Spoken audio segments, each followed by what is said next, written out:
भेंट सतगुरु लीजिए। मैं शरणागत तुम्हारी, मुझ दास अपना कीजिए। मैं हूँ शरणागत तुम्हारी, मेरे हृदय वासा कीजिए। बोलो जयकारा, बोल मेरे श्री महाराज की, बोले साक्षी दरबार की जय। बोले श्री नंगनी निवासी भगवान की, बोले श्री स्वामी जी महाराज की जय। सतगुरुदेव भगवान श्री स्वामी जी महाराज जी के पावन चरणों में विराजमान मेरे हृदय सम्राट, मेरे प्राणधन श्री बाबा जी महाराज, मेरे सतगुरु का सजाया हुआ प्रिय संत समाज, इष्ट देव की प्यारी प्यारी आत्माओं, आज हम सब अपने इष्ट देव श्री स्वामी जी महाराज जी की अपार कृपा से इस वार्षिक संत सम्मेलन में उपस्थित हुए हैं। उनका दीदार कर रहे हैं, उनकी रहमो करम से अपनी झोलियां भर रहे हैं। ये वो धरती जो मेरे गुरुदेव श्री स्वामी जी महाराज जी को बहुत प्यारी है। न जाने कितनी बार उन्होंने यहां अपने चरण डाले, उन रूहों का कल्याण किया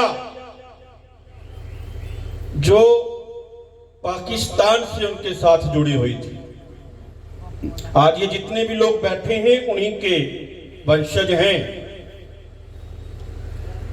उनकी कृपा, कहते जहां संत एक बार चरण डाल देता है वो मंदिर बन जाती है जगह।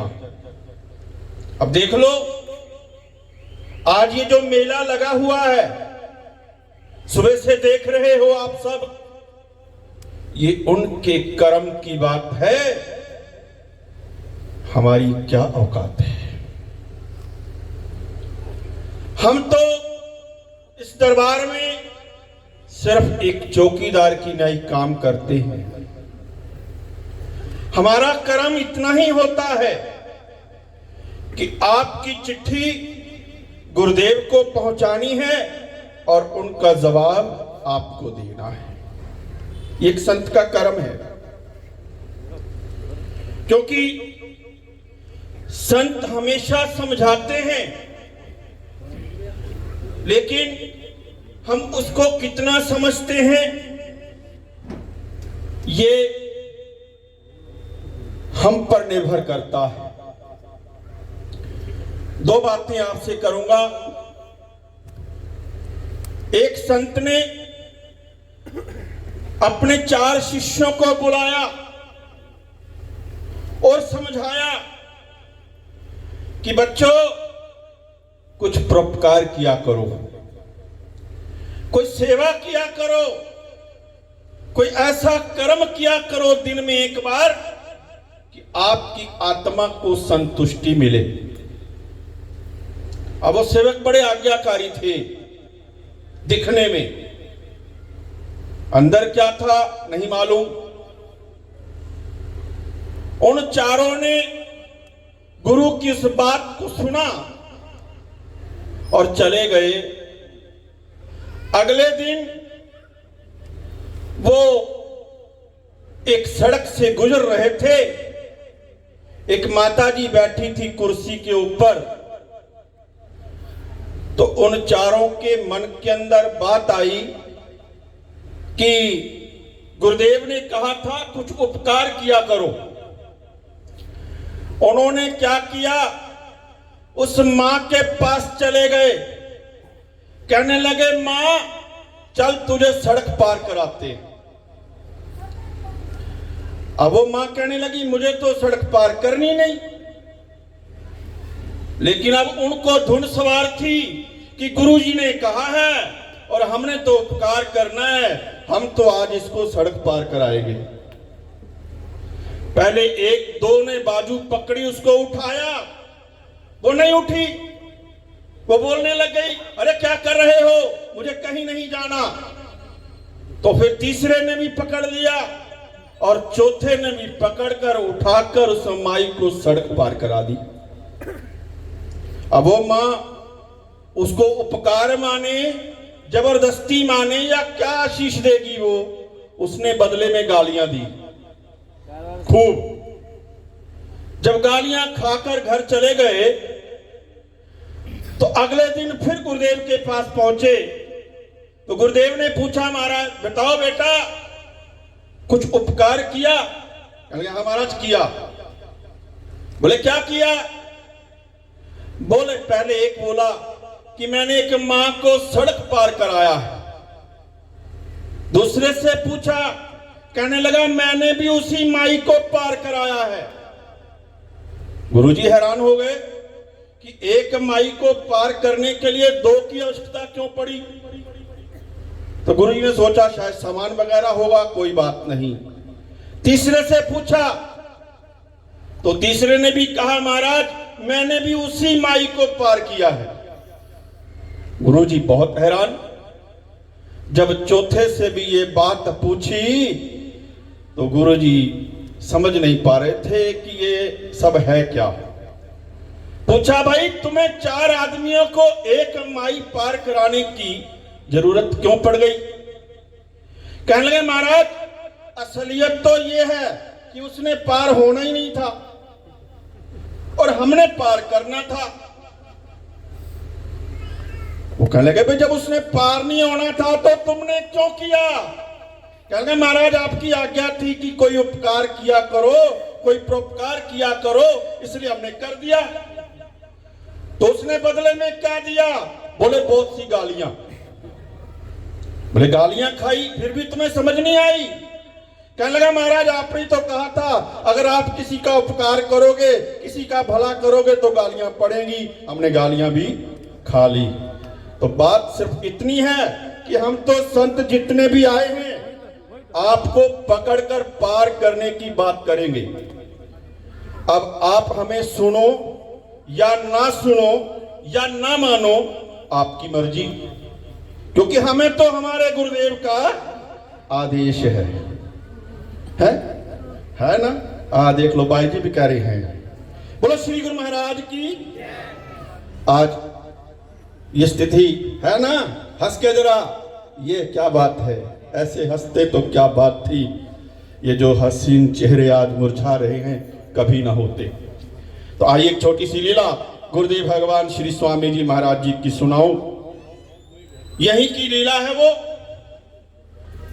गुरुदेव भगवान श्री स्वामी जी महाराज इसी आश्रम में विराजमान थे। तो एक भक्त श्री दौलत राम जी बठला, जो आज शायद शारीरिक रूप से हम सब के बीच में नहीं है, गुरु महाराज जी के चरणों में विराजमान हैं, वो टूर पर गए हुए थे। जैसे तकादा कहते हो ना आप, बुराई करने के लिए गए हुए थे।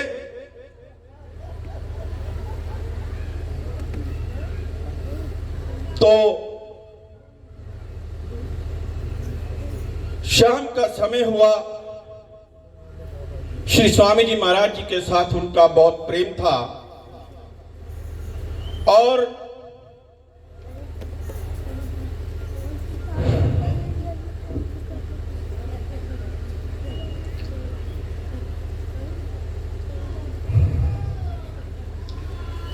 श्री स्वामी जी महाराज जी ने उनकी बच्ची को बुला करके पूछा, जिसका नाम पप्पी था शायद, कि बेटे तेरे पिताजी नहीं आए, वो बैठे। तो उन्होंने कहा, नहीं महाराज जी अभी तो नहीं आए। 4 बजे का समय था। तो श्री स्वामी जी महाराज जी के मुख से अचानक ये वचन निकले कि खैर होवे, वो ठीक होवे, क्यों नहीं आया। ये बात सुनकर इस बहन के मन में थोड़ी उदासी हुई। जाकर के मां को बताया कि मां, श्री स्वामी जी महाराज जी ऐसे कह रहे हैं। तो मां का अटल विश्वास था, उसने जवाब दिया कि बेटे चिंता मत कर, श्री स्वामी जी हमारे साथ हैं, हमें कुछ नहीं होगा। उधर क्या हुआ, ठीक 4 बजे जब वो बस में बैठे तो उस बस को लुटेरों ने घेर लिया और किडनैप करके उसको जंगल के अंदर ले गए। उस बस को, पूरी बस के अंदर सभी को उन्होंने लूटा, मारा, बहुत कुछ किया।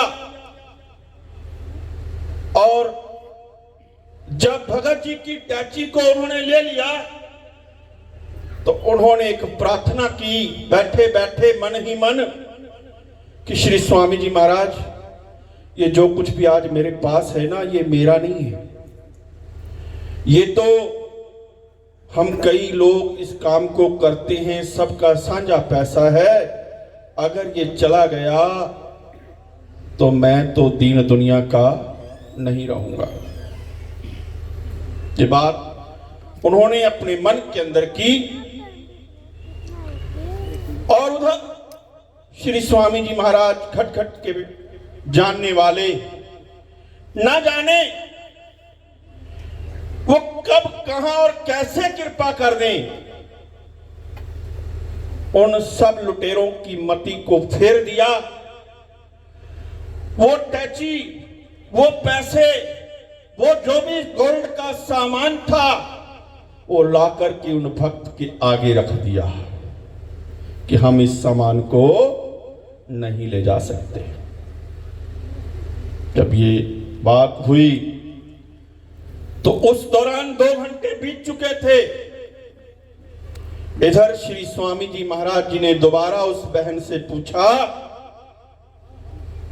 कि पापा आ गए? बोले नहीं महाराज जी, अभी तो नहीं आए। तब श्री स्वामी जी महाराज जी ने कहा, बच्चों अब घबराने की कोई बात नहीं, अब सब ठीक है, अब सब ठीक है, अब घबराने की चिंता की बात नहीं है।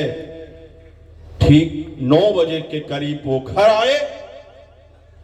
जब घर आए तो चेहरे की रंगत जो थी वो बदली हुई थी। तब परिवार वालों ने पूछा कि पिताजी, आज आपका चेहरा उड़ा हुआ है, क्या बात, ऐसा क्यों? तब पिताजी ने सारी बात बताई। तो उस बहन ने पूछा कि पिताजी उस वक्त क्या टाइम था? तो पिताजी ने कहा कि 4 बजे थे। तब उस बहन की आंखों में आंसू, कहने लगी कि श्री स्वामी जी महाराज जी ने ठीक 4 बजे मुझसे पूछा था कि शायद मेरा भगत ठीक होना चाहिए, किसी संकट में नहीं होना चाहिए। फिर पूछा कि जब तुम्हें वो सामान वापस दिया उन लुटेरों ने, तब क्या समय था? तब वो समय ठीक 7 बजे था। गुरुदेव इस आश्रम में बैठे थे और वो वहां लुटेरों की बस्ती में। ए मेरे सतगुरु, तुम कहां कहां मेरी रक्षा करने आते हो? बात तो भावों की है, भावों के बिना कुछ मिलने वाला नहीं। बाकी तो हमारे कर्म है कि हम जैसा जैसा करते हैं वैसा वैसा हमें मिलना है। सिर्फ समझना इतना है कि हमने जो ये आज इस पंडाल के अंदर आप लोग बैठे हो, ये मेरे गुरुदेव की कृपा है कि आप लोगों पर उनकी रहमो करम, उनकी नजर पड़ रही है। और एक प्रार्थना करना चाहता हूं, अरे ये भंडारे तो रोज होते हैं, रोज आप लोग खाते हो, खाते रहना, लेकिन ये सुनहरी अवसर, इतना बड़ा संत मंडल आप लोगों के बीच में बैठा है, इसको छोड़कर जाने का अगर आपका मन करे तो समझ लेना आप उस नजर से वंचित हो। समय हो सकता है 2:30 के 3 बज जाएं, लेकिन ये मौका बार बार आपको नहीं मिलेगा। और यही एक प्रार्थना है, क्योंकि ये गुरुदेव आज उसी रूप के अंदर, क्योंकि ये मेरे गुरुदेव का वरदान है। जब श्री बाबा जी महाराज जी ने संगत के अंदर जाना शुरू किया और श्री स्वामी जी महाराज जी ने विश्राम करना शुरू किया, तो उस वक्त एक आशीर्वाद दिया था कि ऐ मेरे प्यारो, मुझ में और इनमें कभी फर्क मत समझना। आज वही आपको मैं वास्ता देता हूं कि जब तक उनके महापुरुषों के वचन न सुन ले, तब तक आप इस पंडाल को इसी तरह शांति पूर्वक भरा रखना। तभी मैं समझूंगा कि आज हम उसकी नजर के नीचे हैं और उनके वचनों के प्यासे हैं, और वो फिर कण कण में हमारी रक्षा करेंगे। इन्हीं भावों के साथ, क्योंकि गुलशन भैया ने माइक पकड़ लिया है और मैं समझ गया कि मेरा टाइम खत्म हो गया है। बोलो श्री गुरु महाराज की जय, बोले साचे दरबार की